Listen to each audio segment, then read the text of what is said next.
Welcome to Heartbreak Hope with Pat Barbarito, the show that explores how to build up or break down any relationship with confidence, clarity, and compassion. There are all kinds of heartbreak, and here on Heartbreak and Hope, we explore everything from the heartbreak of the end of a marriage, the heartbreak of the death of a spouse, physical changes that come with our age, the heartbreak of addiction, domestic abuse, and many other types of heartbreak. And we've explored the financial realities of life and how sometimes heartbreak happens when financial literacy or knowledge just doesn't exist.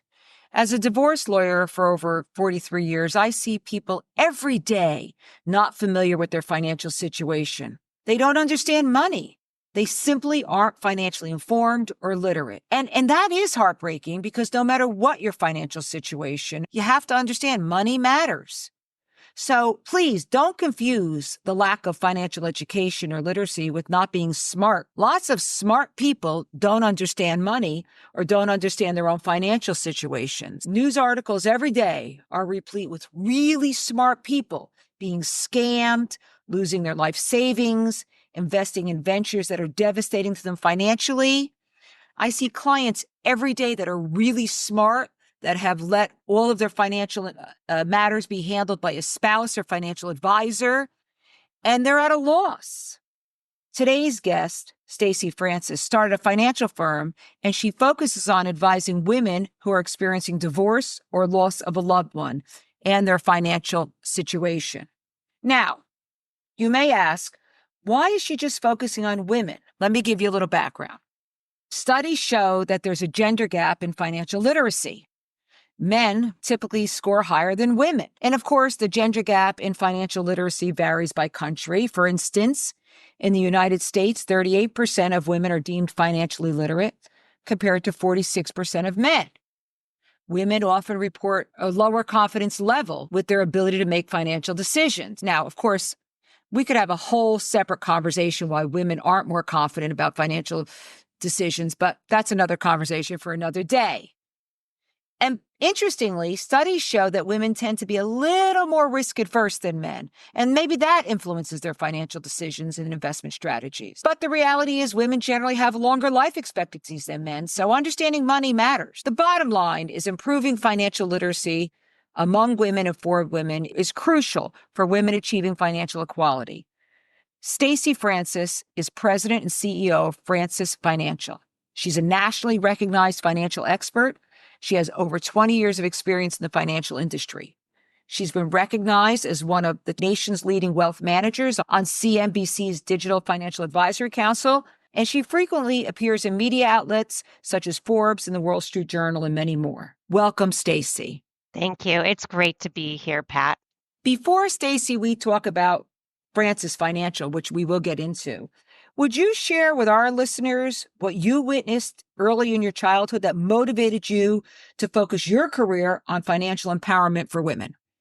Yeah, it's unfortunately a heartbreaking story, but I will tell you that from it, I think that we can get a lot of hope and I think also just true understanding about how important money is.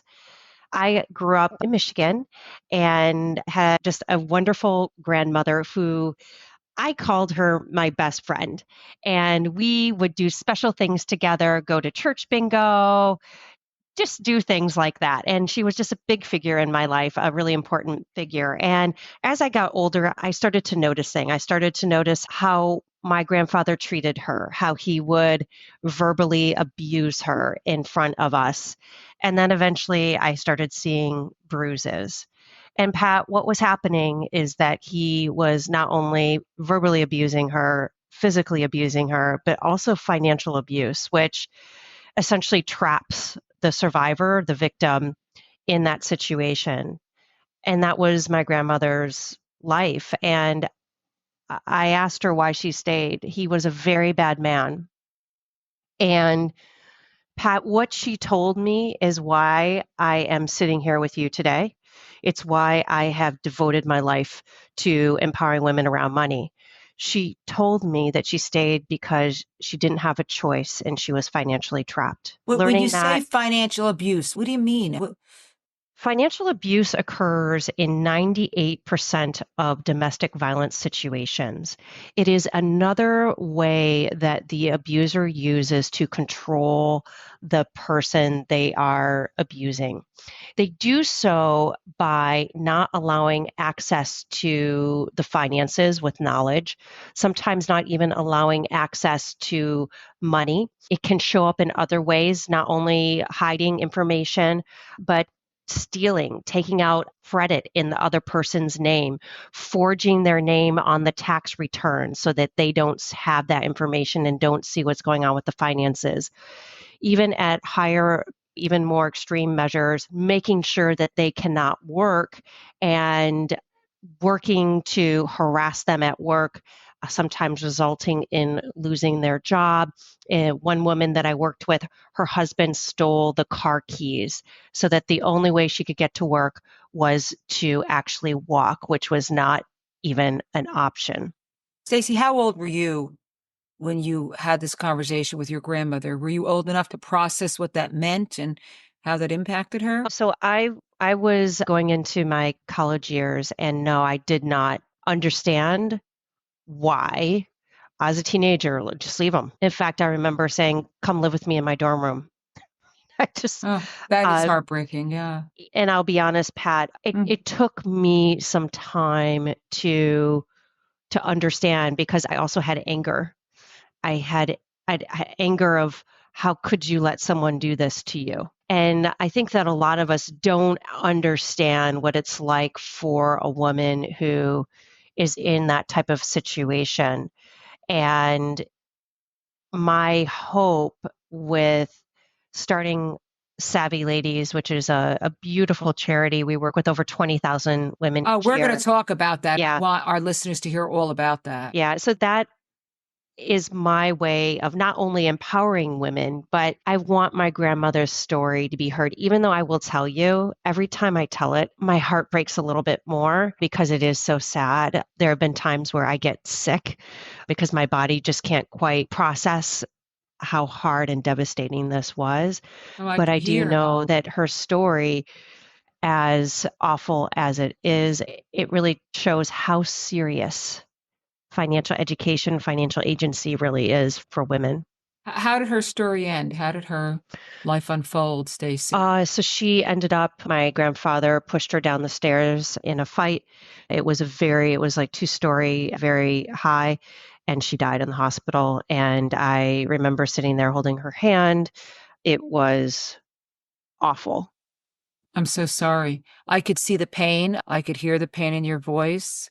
It is so interesting how this propelled and forged a path forward for you many years later to do the work you do. And I thank you for sharing that because I don't think anybody enters into a career path or nonprofit work or a financial advisory work without some strong motivation. And often we forget those stories that motivate us to get to where we are many years later. When you tell that story, the domestic violence portion of it is gut wrenching. But I think about the financial betrayals of people, not just in domestic violence situations, but in really complicated relationships. I see people who come in and don't realize that their money's gone or spent or hidden. It is life altering trust that is broken.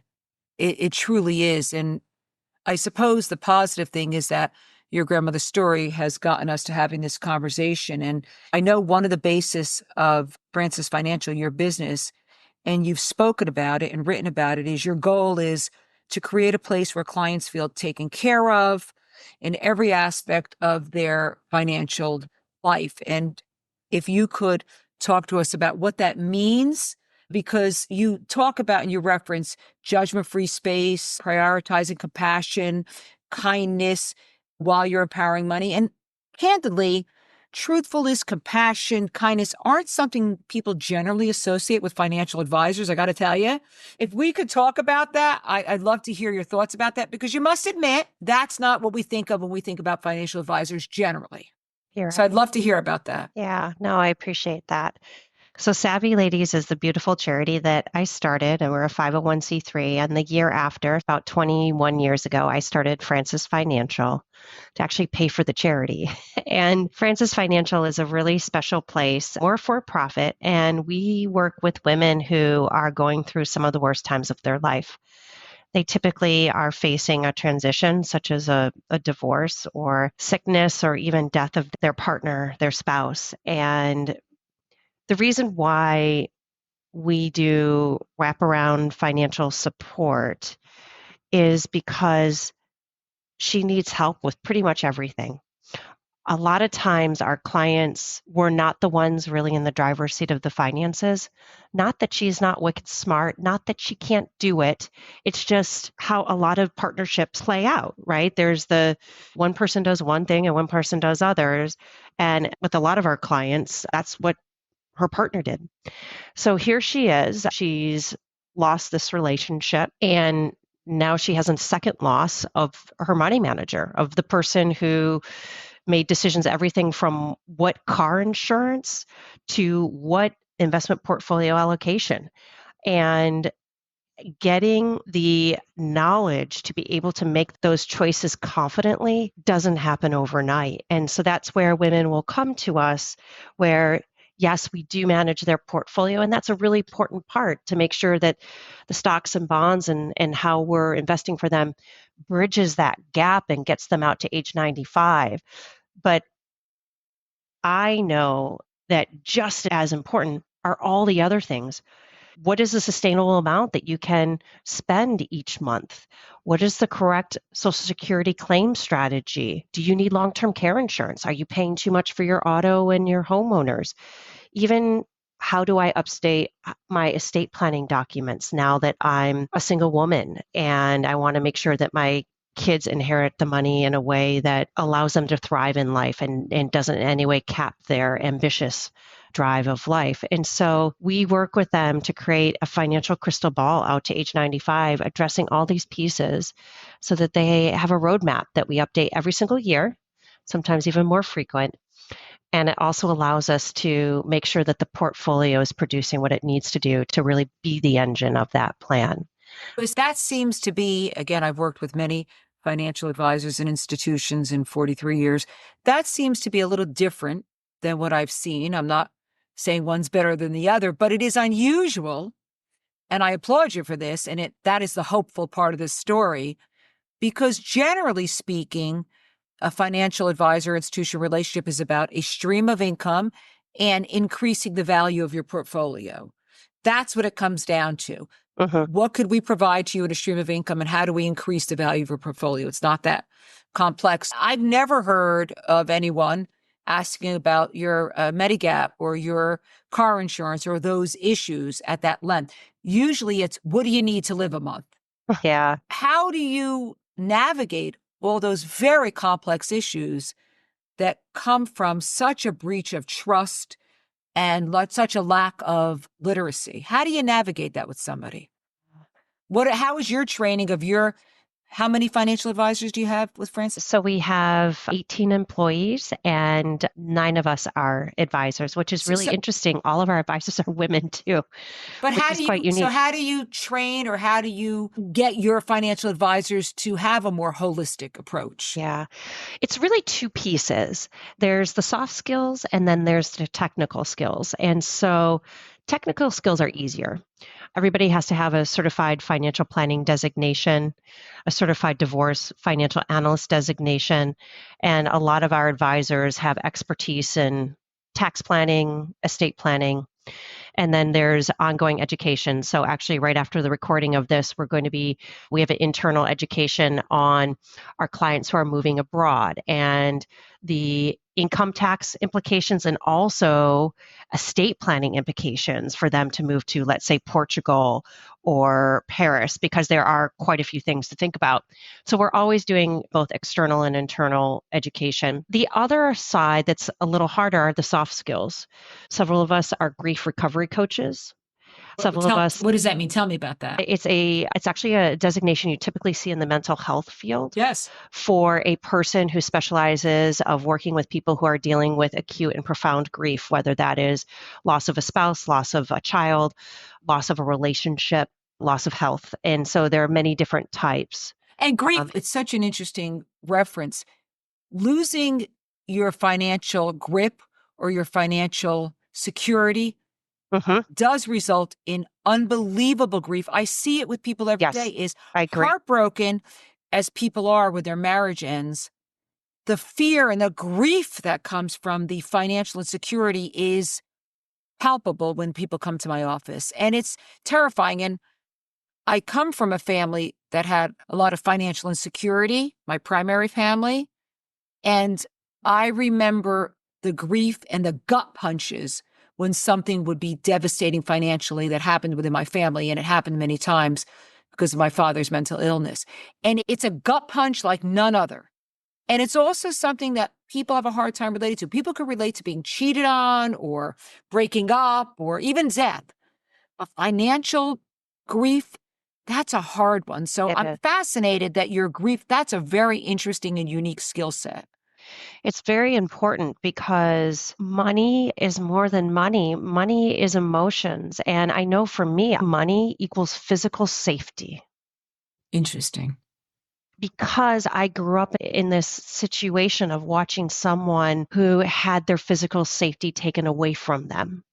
So that's my story. But each one of us, you too, and thank you for sharing, Pat, we all have a DNA of our money history who makes us who we are. And because of that, we go into the world seeing money a certain way. And I will say for everyone, this is important, but particularly for women, financial security, when I say what's important about money to you, the vast majority of women, without even a heartbeat, the first thing they say, Pat, the most important thing about money is security. It's not the Gucci bag, right? It's not the Milano pumps, although I like shoes, but we know that money gives us opportunities in life and it can give us security. And so the reason we work the way we do is just talking about the technical, your portfolio growth, your sustainable withdrawal rate from the portfolio, how much alpha, how much risk. That's important. That's not just why people hire us. They want someone to help them realize their hopes, realize their dreams, create a safe space to talk about their concerns, allow them to grow their financial confidence through knowledge, through experience, and I guess just to have that safe space and that team member. Stacy, this conversation hits home so much for me because I have been a single parent for most of my children's lives. They're in their 20s and 30s now. And I recently had a conversation. The context doesn't really matter, about what a good parent is, a single mother. And somebody mentioned something about you provided. You sent them to college and camps, and they were, quote, privileged because you could, because you were able to, because you made money, you're a lawyer. And I said, just stop. I resent that. I made money and I was a lawyer because I was motivated to take care of my kids. I didn't take care of my kids because I made money. They were my motivation to work, to make money. Their security, having not had it growing up, I knew what that felt like to be financially insecure. So my job in life was to make them financially secure. But it wasn't like I had financial means and I took care of my kids. I had financial means because I had to take care of my kids. And it's a very complex relationship with money. And people's perception of money and people's perception of people with money or without money is stunning. There's such judgment in people about money, and particularly with women, quite frankly. Mhm. So I share that because money just gets to a place in people's lives and their guts that I don't know if we really ever talk about. It's one of those dirty little secrets nobody talks about, money and women and financial security. It sounds almost arrogant or materialistic, but it's not. It's not. And I really want to break that unspoken barrier to talking about money. because it doesn't do anyone good. Women need to talk about how much they get paid, right? Making sure that we're paid fairly. Women need to talk about how much have I been saving into retirement? How do you save for retirement? How do you invest? Are you taking advantage of your 401k? Do you see women that are reluctant to talk about money, Stacy? Oh yeah, Do you see it, we that's the talk norm. about our That's the norm. weight, we talk about our Botox, we talk about our Yeah, hair, we we talk talk about about our sex. shoes, we We talk talk about about everything. sex, but we don't talk about money. I To know. my oldest and dearest friends in the world, money sort of nobody talks about it, which is really interesting. They know, God knows, more than they should know about me, but we don't talk about money. What's that about, Stacy? Because going back, talking about money, particularly among women, was socially taboo. In fact, Emily Post came out with a really bad quote that talks about how women should never be seen talking about money. And that has just perpetuated throughout the years. And we as women, we've definitely made a huge number of strides. There are more breadwinning women than any time in history. There are more women now graduating college than gentlemen. So there's a lot of wonderful strides, but social aspect of money has not moved along as far.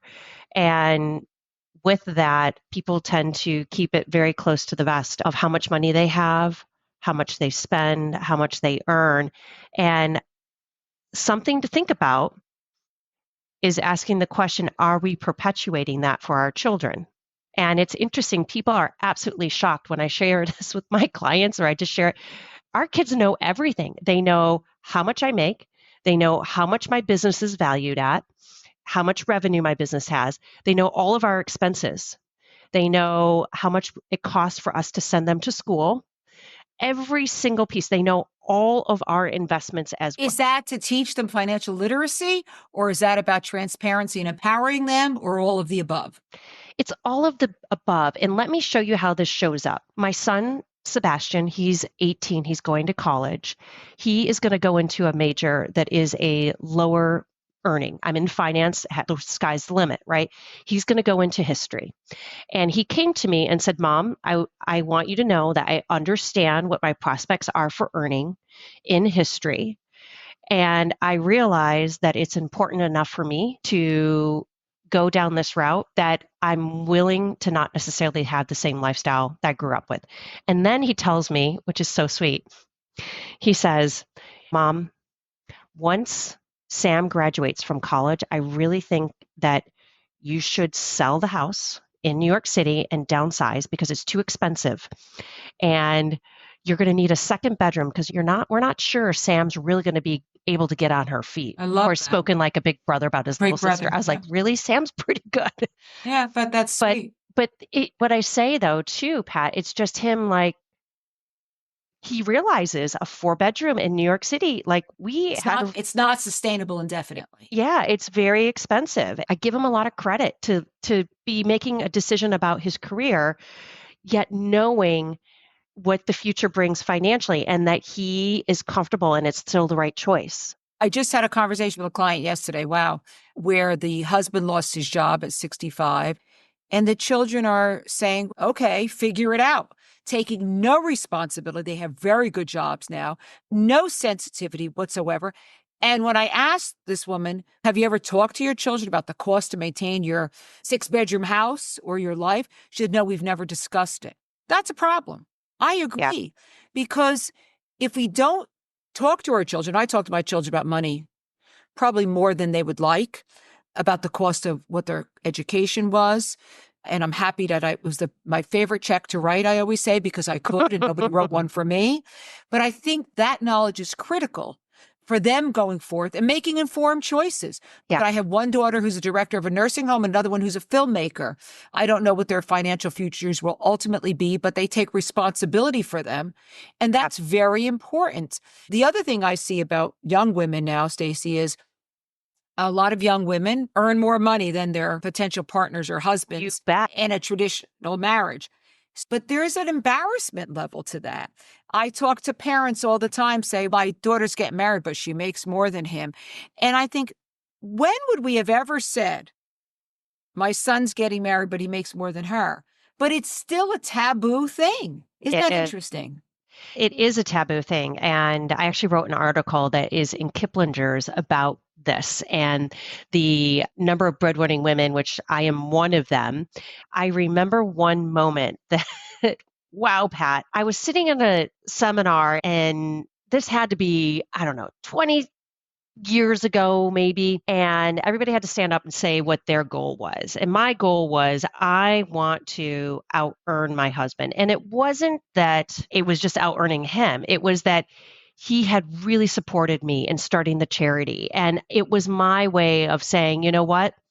I want to be part of this relationship and be able to help out. And Pat, the lady in front of me, turned around just aghast and said, "Oh, honey, you do not want that. You do not want to earn more than your husband."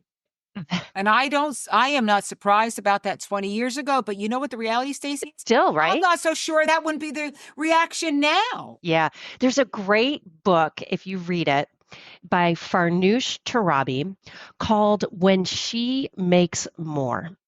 And Farnoosh is a fantastic financial expert and has a podcast and just does great work.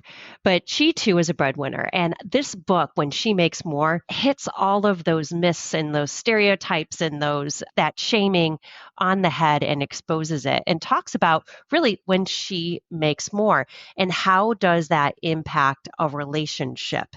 And what I will tell you is that in relationships where she does make more, communication and teamwork become even more important because each party needs to feel like the other spouse is really carrying their weight and supporting each other and supporting the family. And again, can you imagine a book or a podcast about when he makes more? No, It's not even so no one it would listen is. to it. And in the 2024, we're talking about it. Yeah. It's fascinating. I graduated college in 78, law school in 81. Yes, those were conversations then. If you would have ever told me that 44 years later I'd still be having these conversations, I wouldn't have believed them. But we And are. we're having them about our children and our daughters. I do want to talk to you a little bit about your mission to increase financial education and founding the nonprofit Savvy Ladies. I know it's now grown to a board of 30 people.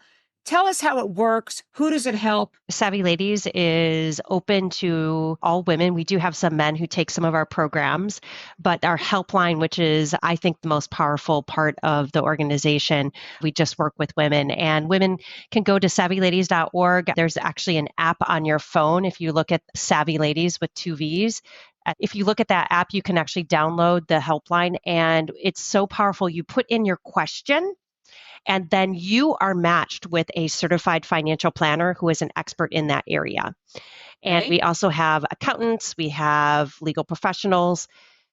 We have over 300 volunteers and over 4,000 women who come and get matched with a professional to work free of charge. And then on top of that, about 20,000 women come to the website, and we have 250 beautiful financial literacy courses, everything from getting your first job and the basics of budgeting to choosing the right Social Security strategy and how much do you need to really save for retirement or your child's college education, and everything in between from starting a business to you name it. There's not one financial topic that we don't have a course for. So you did this before you started Francis Financial, motivated by your beloved grandmother. You got it. Yes. So very humble beginnings. I will tell you, I was 26 when I started it. Very humble beginnings, but I'm so happy of what this beautiful charity has become. What I will say though, even though we are working with more women than we've ever worked with and thousands of women, there are so many more. And I do want to let everyone know that's listening, share savvyladies.org. We have capacity to help more women. And also the other piece that's really important to know is that we don't income test. So while the majority of the women we work with are roughly at or below the poverty line.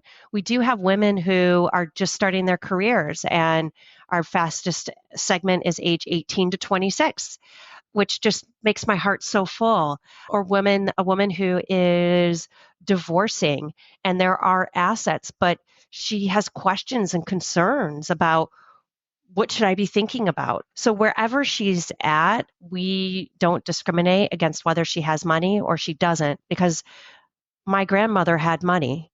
No one would have helped her. And I think we can all agree that she really needed help and she really needed support and community. How long has Savvy Ladies been in existence? So I'm turning 50. I started when I was 26. So 24 years. yeah, Do you feel in your heart, Stacy, that you've carried out and respected your grandmother's legacy? 100%. That's wonderful. 100%. But what I will tell you is that I'm not done. I really feel like I've been able to do that. And my father, her son, was with us until just a few months ago. And he was so proud. I don't know of anyone more proud in my life other than him. He got to see Savvy Ladies grow and help so many women. And I hope that it helped him heal a little bit, because you can only imagine how difficult this was. And he was a victim as well.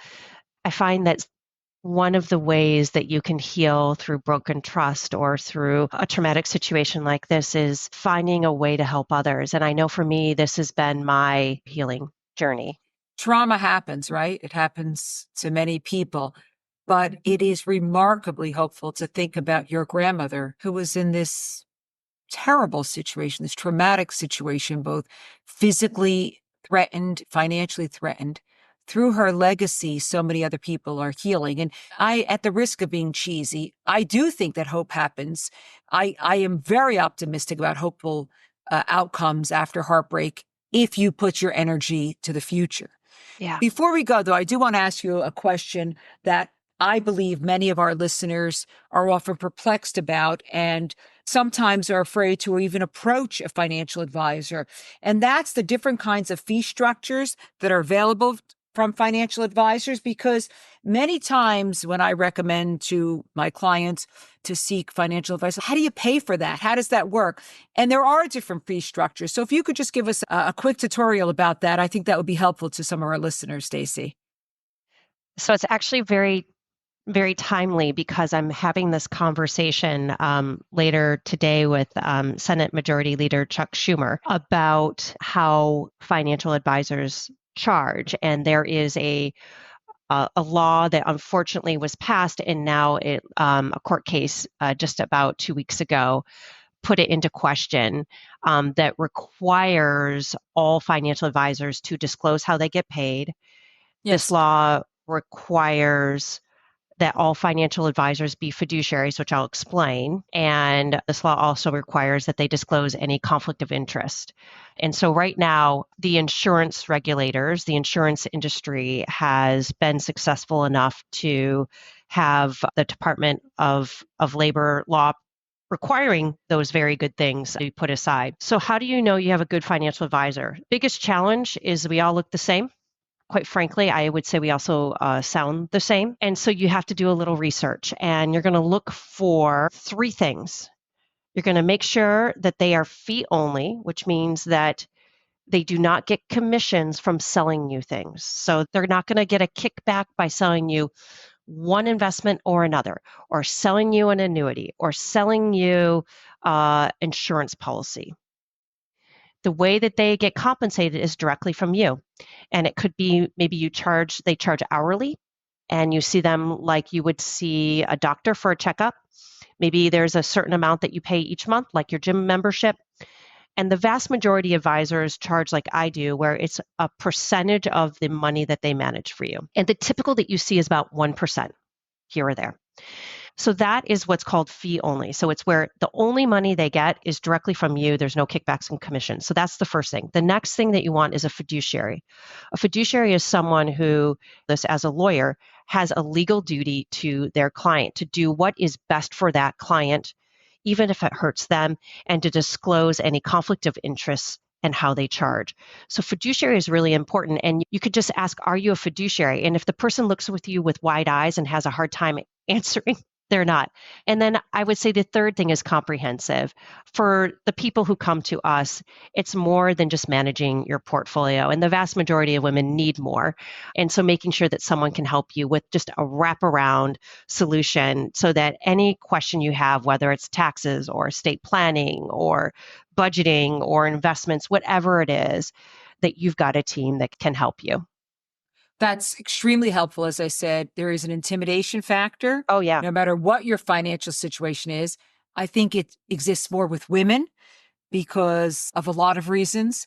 So that's extremely helpful. Stacy, I want to thank you so much for being a guest on Heartbreak and Hope. I urge our listeners to visit not only Savvy Ladies and learn about the unbelievable amount of services provided and available, but also to visit your website, Francis Financial, where they could understand your philosophy and your mission. Thank you so much for being our guest. It was a wonderful conversation. Thank you, Pat. It was great. And if you do go to Francis Financial, you can download a free book that talks about the financial challenges women face before and after divorce. And again, it's free. It's right there on the website. Thank you. Thank you so much for joining us today. Don't forget to follow us on your favorite podcast platform. Please give us a 5-star rating and leave a review so more people can listen in to Heartbreak and Hope with Pat Barbarito.